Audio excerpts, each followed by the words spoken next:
Hola amigos de Chihuahua, bienvenidos a Expectativa Noticias. Muchas gracias por estar con nosotros. Saludamos a quienes nos ven a través de Canal 28 aquí en la capital del estado y a quienes nos ven allá en Ciudad Cuauhtémoc a través de Canal 2. Por cierto, déjenme enviarle un saludo afectuoso al alcalde de Ciudad Cuauhtémoc, al licenciado Eleodoro Juárez, con quien platiqué esta mañana y pues me dio mucho gusto, la verdad, platicar con él porque pues desde hace tiempo hemos tenido comunicación y creo que Eleodoro Juárez pues es un alcalde que va a llevar a buen puerto a los cuauhtemenses con el trabajo que está realizando. Así que pues un saludo para Eleodoro Juárez del municipio de Cuauhtémoc, presidente municipal de Ciudad Cuauhtémoc. No puedo decir lo mismo de Miguel Jurado, caray, porque Miguel Jurado, pues ahorita, el prianista Miguel Jurado, porque pues ahorita lamentablemente Hidalgo del Parral está sumido en la delincuencia, en la violencia. No lo reconocen, pero bueno, pues los hechos de lo que está sucediendo en Parral habla más por lo que yo le esté diciendo y lamentablemente pues hemos tratado de obtener declaraciones del presidente municipal de Cuauhtémoc, de Parral, del director de Seguridad Pública de Parral en cuanto a qué se está haciendo para rescatar a los parralenses y a Parral, pues de esta ola de violencia en que está sumido Parral lamentablemente. Y pues mire, el silencio es la respuesta que nos han brindado las autoridades de aquel lugar. Lamentablemente, insisto, todo lo que está pasando en Parral es debido a una mala administración, porque pues pensaron que todo iba a ser miel sobre hojuelas. Decía Miguel Jurado, pues es que tengo el apoyo del gobernador del estado, y si tengo el apoyo del gobernador, pues las cosas se me van a hacer más fáciles. Pues no, mire, ya estamos viendo que no, y lamentablemente pues la opacidad y el silencio de Parral y de su administración, pues es el sello que caracteriza lamentablemente a esta región. Ojalá y que las cosas funcionen mejor en aquel municipio, en Parral, donde por cierto se ha negado hasta más no poder de que hay grupos delictivos, de que hay cárteles, pero pues los acontecimientos de los que hemos sido testigos a través de pues el ejercicio periodístico, y no solamente de este medio, sino de muchos que han cubierto la nota en Parral, pues nos indica que Parral lamentablemente está en estos momentos en una crisis de seguridad pública que no se ve para cuándo, para cuándo vayan a poder atajarla. Y si no, mire, déjeme le digo algo así brevemente de lo que sucedió precisamente el día 10 de mayo, Día de las Madres allá en Hidalgo del Parral, donde se escucharon serenatas muchísimas, sí, pero no de cantos ni de gallos en el balcón o la puerta de la mamá, de la madre, sino de intensas balaceras, serenatas de AR-15 y de AK-47 que se escucharon durante toda la madrugada en el centro de Parral, donde lamentablemente hubo 3 vehículos rafagueados y varios sujetos levantados. Es lo que consignan las notas periodísticas, es lo que se consigna de acuerdo a lo que ocurrió el 10 de mayo allá en Parral. La madrugada del 10 de mayo, al celebrarse precisamente el Día de la Madre, miembros del crimen organizado protagonizaron intensos tiroteos en la calle Venezuela, digo para estar a tono, ya ve cómo están las cosas allá en Venezuela. En la escena quedaron 3 vehículos rafagados y huellas de restos humanos. Se cree que los tripulantes de los vehículos que fueron localizados abandonados fueron levantados violentamente y los hechos sucedieron a las 4 de la madrugada cuando algunos ciudadanos llevaban serenata por Día de las Madres. Le digo, sí, se escucharon bastantes tonos y no de precisamente de melodías, sino de lamentables balaceras que se escucharon durante el día 10 de mayo allá en Parral. Pero mire, quisimos, insisto, comunicarnos. Bueno, de hecho nos comunicamos, pero no obtuvimos ninguna respuesta pues para ver qué estaba pasando, porque se ha dicho que hay operativos conjuntos, que hay un convenio entre varios municipios para atajar a los delincuentes y no, esto no se refleja lamentablemente en Parral. También hablando de violencia, esto que usted va a ver, mire, esta imagen de un ciudadano chihuahuense que lamentablemente se suma a otros que han sido agredidos y golpeados por agentes de vialidad. Caray, pues ahora no solamente hay que temerle a los delincuentes en la calle, que por cierto hay muchos, muchísimos. Vuelven los carjackings a Chihuahua, por cierto. Lamentablemente hemos dado cuenta que pues sigue el robo de vehículos con violencia en las calles de Chihuahua. Insisto, no solamente ahora hay que cuidarse de los malandros en las calles, sino también de los agentes de vialidad.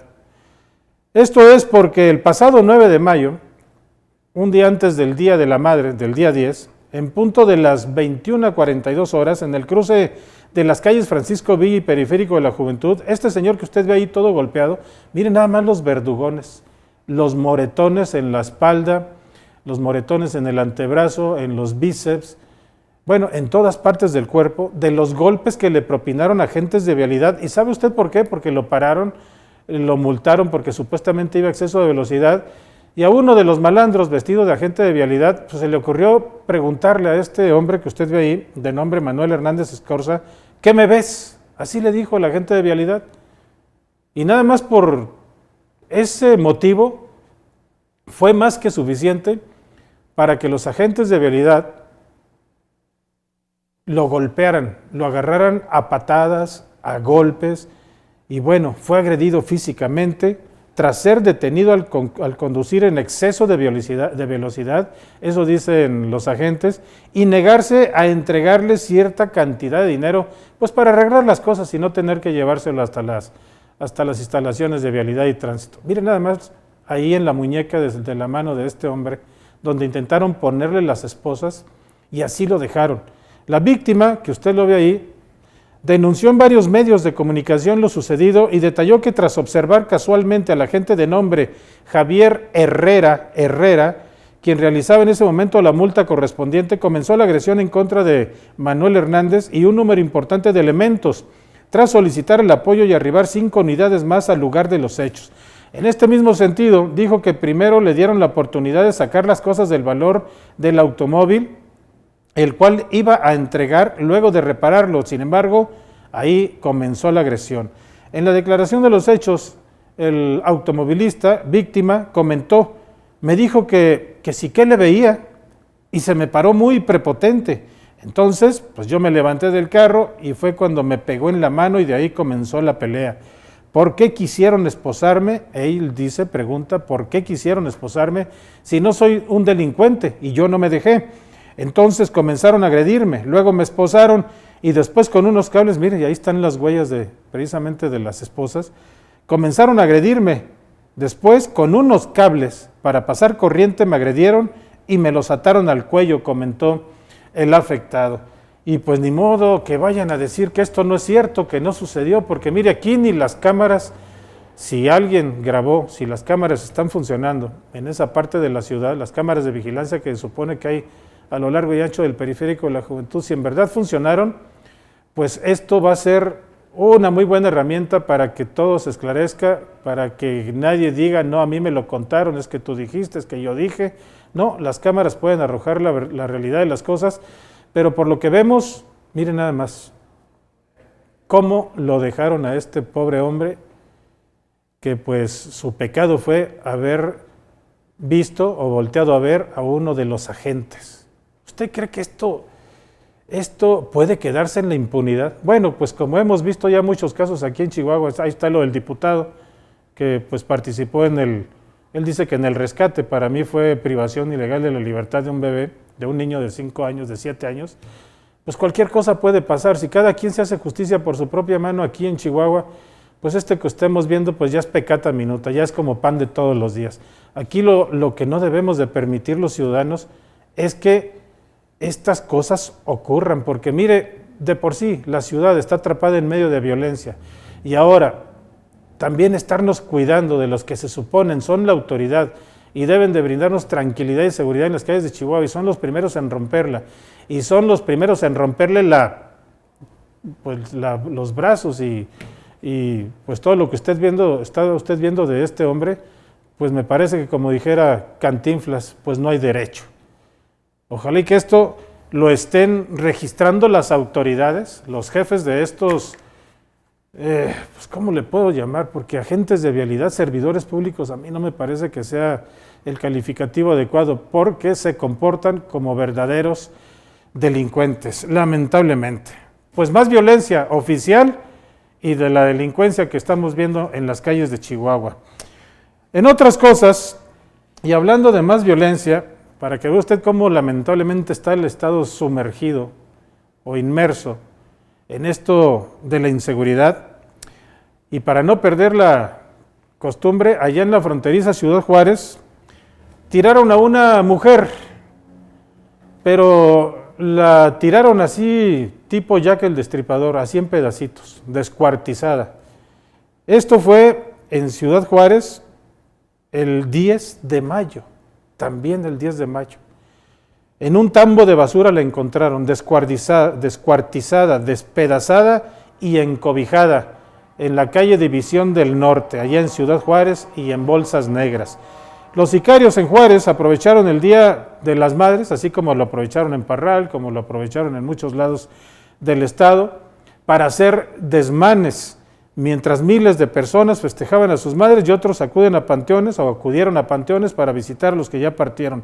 Delincuentes asesinaron a balazos a 2 personas el 10 de mayo, sin distinción de género. Los matones le quitaron la vida a una mujer que luego fue descuartizada y tirada en un tambo de basura en las calles Ceilán y Malasia de la colonia Oasis, al sur de la ciudad.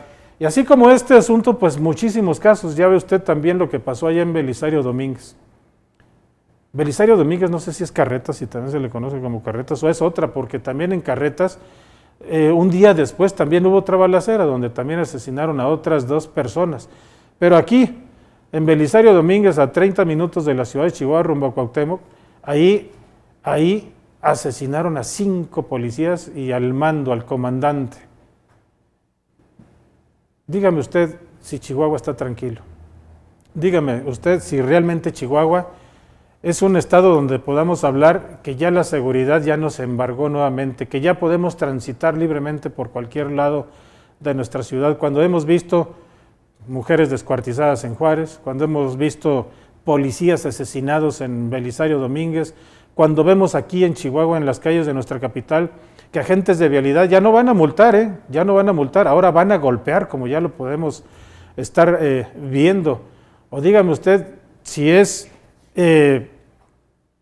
grato decir que han desaparecido niñas, luego las encuentran asesinadas, y luego el fiscal general del estado dice, no, pues es que había evidencias de que quería suicidarse porque dejó una carta, y luego después dice, no, me disculpo porque malinterpreté las cosas. ¿Qué es esto? ¿Qué es lo que está sucediendo en Chihuahua? ¿Usted cree que esto es justo para quienes vivimos en este estado? Pues claro que no. Mire, lo que le decía de Carretas, que también fue otro acontecimiento que también nos preocupa. Carretas, según se está diciendo, podría ser represalias, lo que sucedió en Carretas, represalias por la detención del capo de la línea José Borunda Cárdenas. La masacre de Carretas podría ser también una respuesta de la línea por la detención de este capo. Borunda fue detenido el pasado jueves durante una balacera en la que recibió 2 heridas por agentes estatales. Fue hospitalizado en el Hospital Central bajo custodia de numerosos policías. Es considerado uno de los capos más peligrosos de la línea y buscado por la CEIDO. El ataque armado de Carretas, sucedido el viernes, mató a 5 policías, entre los que figura el comandante municipal. No, bueno, sí es Belisario Domínguez, es también Carretas. Pero esto habla precisamente de que pues sí se están haciendo cosas importantes para recuperar la paz y la tranquilidad en Chihuahua, pero de eso a que ya se haya erradicado, a mí me parece que todavía nos falta un largo camino que recorrer para que esto sea una realidad. Digo, por todo esto que le estoy comentando, a policías asesinados, mujeres descuartizadas, balaceras en Parral, balaceras en Camargo, balaceras en todos lados, y con las consecuencias que ya estamos observando y que estamos dando cuenta aquí, lamentablemente. Y mire, para no amargarle, bueno, pues para seguir, mejor dicho, para seguir con este lamentable narración de hechos violentos. También hoy por la madrugada aquí en nuestra ciudad de Chihuahua, ocurrió también otra agresión con víctimas, con muertos, con ejecutados. Otra agresión ocurrió esta madrugada en una vivienda ubicada en la calle Monarcas y Rey Pablo. Esto en, déjeme le digo dónde, en Lomas del Rey, así se llama, Lomas del Rey. En el lugar, 4 hombres ingerían bebidas embriagantes afuera de la casa cuando un grupo de sujetos arribó al lugar y abrió fuego en su contra. Aquí en la imagen donde estamos viendo la cinta de seguridad de no traspasar porque se puede, así dicen los policías, se puede contaminar la escena del crimen. Tras el ataque, 2 de los hombres que estaban bebiendo bebidas embriagantes perdieron la vida a causa de este ataque, mientras que otros 2 salvaron la vida, pues corrieron al escuchar las detonaciones del arma de fuego. Paramédicos de la Cruz Roja arribaron al lugar para revisar a los 2 hombres que resultaron heridos y los trasladaron al hospital. Elementos de seguridad pública y de CEMEFO elaboraron las actas correspondientes y levantaron la evidencia y los cuerpos para trasladarlos a las instalaciones del C4. Así que 2 muertos, 2 ejecutados y otros 2 bastante heridos la madrugada de este lunes. Déjeme decirle que ya en unos momentos vamos a platicar aquí en el estudio de Expectativa Noticias con nuestro compañero y amigo Manuel Narváez, que ya se encuentra aquí con nosotros. Pero antes de ir con Manuel Narváez, déjeme decirle a usted lo que significa la palabra nepotismo. Según el diccionario de la lengua de la Academia de la Lengua Española, nepotismo quiere decir textualmente tendencia a favorecer a familiares y a personas afines con cargos o premios. Eso es lo que significa la palabra nepotismo y que está escrita, acuñada, casi con letras de oro en el diccionario de la lengua española, de la Real Academia de la Lengua Española. Y esto se lo quiero a usted transmitir porque el día de hoy se da a conocer que en el Congreso del Estado, quienes tienen cargos de primer nivel, que son jefes, pues tienen contratados a hijos, primos, sobrinos y cuñados. Parece una agencia de empleo, el Congreso del Estado. Bueno, pues fíjese que esto que también hoy se publica en el Heraldo de Chihuahua dice que el Congreso del Estado tiene recargada la nómina con casos de nepotismo, por lo que empleados levantan quejas y señalan a Benjamín Palacios Perches, director de Servicios Parlamentarios del Congreso del Estado, a Rodolfo Torres Medina, a Lorena Serrano y a Juan Fuentesillas y Diana Jabalera de tener a múltiples familiares directos en la nómina, la mayoría de ellos en plan de aviadores y en algunos casos, según la nota, hasta tienen vehículos del Congreso a su servicio sin tener ningún puesto dentro de la estructura legislativa. En el caso de Benjamín Palacios Perches se señala que su hijo Benjamín mantiene un sueldo quincenal de 15,000 pesos sin que se le exija cumplir con un horario o tener una función específica en el Congreso. Las quejas que se escuchan y se repiten en los diferentes niveles del Congreso surgen a raíz de que no se ha aprobado un aumento salarial para los trabajadores de base.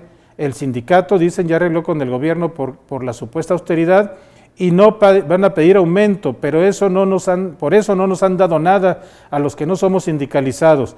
Pero mientras dicen que es cuestión de austeridad, todos los jefes tienen a familiares en las nóminas, explican empleados de diversos niveles inconformes con la situación y quienes piden guardar el anonimato, pues para evitarse problemas, pues aquí lo corren a uno, dicen, con una mano en la cintura y ni cómo defenderse. En el caso de la jefa de Recursos Humanos, Diana Jabalera, se le señala que tiene la nómina a sobrinos, primos y demás familiares como a una hermana de ella y que es fácil identificarlos, solo que hay que preguntarles quiénes son de Valleza y son un montón que acaban de entrar. La titular de la unidad técnica, la licenciada Lorena Serrano, colocó también a una hermana de ella en la nómina y también acusan a Juan Manuel Fuentesillas Noriega, actual secretario particular del coordinador de la bancada del PRI, Rodrigo de la Rosa, que él colocó a su hijo con un sueldo de más de 15,000 pesos mensuales. Del secretario legislativo, Rodolfo Torres Medina, señalan que Luisa, su secretaria, es familiar directa de él, lo mismo que Rosy, su cuñada, además de que su hijo, quien no labora en el Congreso, utiliza un vehículo un Ford Fusion, mientras que su esposa utiliza un Explorer, también propiedad del Congreso. Los señalamientos también llegan hasta el titular de Comunicación Social, a quien acusan de tener 2 contratos de publicidad con portales de internet que funcionan con prestanombres, pero que en realidad son de su propiedad. Uno de ellos trabaja supuestamente bajo el nombre de Código Delicias. La inconformidad pues ha llegado hasta todos lados. Ha subido de tono y algunos incluso señalan la posibilidad de que se presenten protestas ante la negativa de subirles el sueldo, pues alegan que hay autoridad, pero solo es para los empleados, no para los jefes y sus familiares, quienes cobran 15 y 20 mil pesos sin hacer nada. Así que eso es lo que significa nepotismo, según el diccionario de la lengua española de la Real Academia, que dice tendencia a favorecer a familiares y a personas afines con cargos o premios. Bueno, pues ahí está este asunto que lamentablemente no se debería de dar, pero que esto es ya casi el pan de todos los días, no solo en Chihuahua, sino en gran parte del país. Manuel Narváez, ¿cómo estás? Muy bien, Hugo. Pues aquí estamos dando cuenta de lo que sucedió el fin de semana, la violencia, todo esto que ha ocurrido.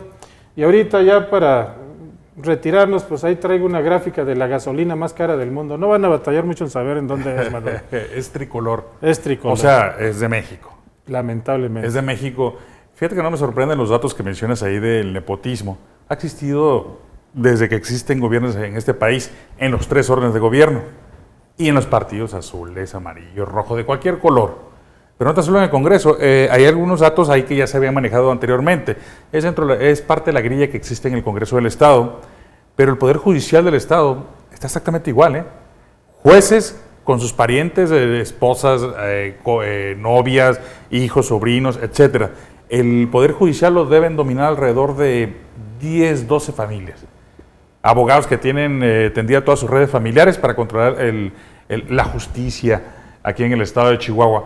Y no me sorprende porque desafortunadamente toda esa información pues entra de un oído y sale en el otro y sigue la impunidad y pasa absolutamente nada. Desafortunadamente, como suele suceder en este país de la impunidad. Y nada más quería hacer ahí un breve comentario de lo de la violencia que se ha acentuado en los últimos días, se nota mucho, sobre todo al sur del estado, también en Villa Matamoros hubo una balacera. Porque ahí parece una confusión ahí. El Carreta Cis, que le llaman, es Gran Morelos, pertenece al municipio de Belisario Domínguez, y otros medios, porque fue una noticia nacional, dicen que fue en el municipio de Morelos, hace unos que días, está Manuel, pegado al estado de Sonora. Hace unos días, Manuel, iba un transporte foráneo, de estas líneas de transporte foráneo, de Camargo a Jiménez, y fueron asaltados también. Sí. El total de los pasajeros que iban. No es la primera vez, No es la primera vez. Es una de las zonas conflictivas, quizá no sea con tanta frecuencia como el sur del país, pero esa zona es de mucho conflicto. Lástima que esto suceda porque se supone que hay una policía única. Hay una policía ministerial, que es la que investiga, por supuesto. Hay 2 o 3 policías y además hay la preventiva, y los hechos de violencia se han ido recrudeciendo en las últimas semanas. Y eso, bueno, pues será el relajamiento de parte de las autoridades estatales o de los 3 órdenes de gobierno, o qué está pasando, porque pasamos de cifras oficiales de que Chihuahua se ha reducido, y a mí me parece que sí hay algo de eso, ¿no? Que ya no es con la misma intensidad de hace algunos meses, sin embargo en las últimas semanas se ha recrudecido. Y hablando de estos temas que inquietan a la población, hay uno que tiene que ver, no de nepotismo, no es de inseguridad, pero sí tiene que ver también con los dineros de los mexicanos, y concretamente de los chihuahuenses, porque bueno, quienes contribuimos aquí al erario, pues esperamos que nuestros recursos se reflejen en mejores obras, se reflejen en servicios, etcétera. Te doy el caso concreto de lo que se hace en la Junta Central de Aguas, que en parte me parece que es lo correcto. Los fraccionamientos que están apostados sobre el periférico de la juventud, fraccionamientos privados evidentemente, estuvieron utilizando el agua potable para regar los jardines. Bueno, Chihuahua necesita pulmones, necesita árboles, después la sequía y bueno, el desastre que hubo en la administración pasada, que no va a ser el tema hoy. Y la Junta Central decidió cortar el agua de Tajo, lo cual me parece correcto, no tiene sentido, si casi no tenemos agua, que se utilice el agua potable para regar estos jardines. Se va a utilizar el agua tratada. Sin embargo, aquí viene la duda. ¿Por qué al momento de autorizarle la obra o el permiso que se otorga por parte del ayuntamiento para que estos fraccionadores introdujeran la infraestructura previendo precisamente que se iba a regar con agua tratada. No lo hicieron a debido tiempo y ahora la presidencia municipal lo está haciendo. Personalmente, yo fui a atender este asunto en los fraccionamientos privados que están junto a Fashion Mall, de Puerta de Hierro, que es donde vive el señor alcalde, vive también la diputada Rocío Reza, vive Víctor Quintana, viven los Aguilar Gil, etcétera. Ahí viven muchas familias conocidas, funcionarios públicos también. Y que ahí se introdujo hace unos días la infraestructura para el agua tratada. Yo entrevisté personalmente a algunos trabajadores que me dijeron que eran contratados por la Junta Central de Aguas o por la Junta Municipal de Aguas, no me especificaron, y que están haciendo esas zanjas para introducir la infraestructura y llevar el agua tratada. Sin embargo, me llamó la atención de que la estaban trayendo de la presa del Rejón. Eso fue el jueves de la semana pasada. Pero el agua de la presa del Rejón no es agua tratada. Eso tratada. No es agua tratada. Y el día de hoy, en otros fraccionamientos privados, ahí que se llaman... ¿Las fuentes? Se llaman la Privanza, Puente de Piedra, creo hay otro que se llama Toscana. Varios fraccionamientos que hay ahí están haciendo la misma labor. Qué bueno que están haciendo eso. Ya no se va a usar el agua potable, pero es la misma tónica. Se está introduciendo la infraestructura y aparentemente se está trayendo el agua del Rejón, que no es tratada. En todo caso, pues es agua que se utiliza para el consumo humano una vez que se da el tratamiento ahí en la potabilizadora. La cuestión es, ¿quién está pagando esta infraestructura que no es barata? Es bastante caro porque tienen que estar rompiendo el pavimento, el concreto. Si no es que deberían ser los fraccionadores que deben tener esta infraestructura lista para poder vender las casas nuevas. Pero además, ¿quién les autorizó que esa infraestructura hidráulica que están haciendo esté directamente a la presa para jalar el agua de la presa para estos fraccionamientos? A mí me parece que esto es ilegal. Eso es lo que hay que precisar. ¿Eso es ilegal? Hay que precisar ¿O será porque en uno de esos fraccionamientos vive el señor presidente municipal? Puede ser, pero también hay otros fraccionamientos donde viven funcionarios públicos, municipales, estatales y federales, y pues gente influyente de la política. Entonces, la cuestión es que quisimos preguntarle a algunos funcionarios de la Junta de Aguas, a través de los reporteros de alcontacto.com.mx, y no quisieron dar la información. Aquí falta investigar un poco más. Y en el caso de que sí sea agua tratada, supuestamente hay una red que está atendiendo sobre el periférico de la Juventud, pues debe tener un costo, porque el tratamiento del agua, pues, tú recordarás antes que Felipe Calderón se fuera como secretario de Energía, había autorizado a través de Banobra un presupuesto de más de 240 millones de pesos para hacer la tratadora de aguas que está rumbo al aeropuerto. Creo que hay otra al norte de la ciudad donde aparentemente es socio Gustavo Madero. Entonces, si se llama agua tratada, quiere decir que tiene un tratamiento y debe tener un costo. Y supongo que lo van a pagar, si fuera el caso, que va a ser agua tratada para que se rieguen estos jardines, que son muy necesarios, lo cual es cierto, pero aquí la cuestión es que aclare la Junta de Aguas si el costo de cuánto es, quién lo está pagando y si va a ser agua de la presa o va a ser agua tratada y a quién se lo van a cobrar. Pues sí. Ojalá y Mauricio Ochoa, que seguramente que debe ver este programa, o gente que trabaja con él, pues le diga que, porque ha mostrado accesibilidad al señor en otros casos, y en este caso particular que nos atañe a todos y tiene que ver con los recursos, lo que hacemos los contribuyentes aquí en Chihuahua, pues que nos dejen claro cuánto cuesta la obra, quién la está pagando y por qué están autorizando los fraccionamientos a construir esta infraestructura para tratamiento de agua tratada y poder regar los jardines de los fraccionamientos privados. Y como dice un sabio y viejo refrán popular, o todos coludos o todos rabones. O todos rabones. ¿Sí? Quisiéramos ver obras esas también. ¿Sabes cuál? La de la luz. Ya que se anunció hace algunas semanas con bombos y platillos que se iba a acabar la oscuridad en Chihuahua. Yo sigo transitando por varias partes de la ciudad. Te voy a citar un ejemplo. Pasa en la noche, ahí en la avenida Tecnológico, te vas a dar cuenta de los tramos enormes que hay de oscuridad. Y la oscuridad, pues, le invita al ladrón a que cometa los ilícitos. Ya no quiero decirte del sur de la ciudad, porque el sur de la ciudad, pues, sigue siendo abandonado por las autoridades municipales, que esperemos que al término de su trienio, pues, sí por fin tenga palabra. Está en el aire todavía. Bueno, Manuel, pues te agradezco mucho. Al contrario, Hugo. Y nos vemos el próximo viernes, Manuel. Si Dios quiere, buenas tardes, buen provecho. Y gracias a usted que nos vio aquí en Expectativa Noticias. Hasta pronto.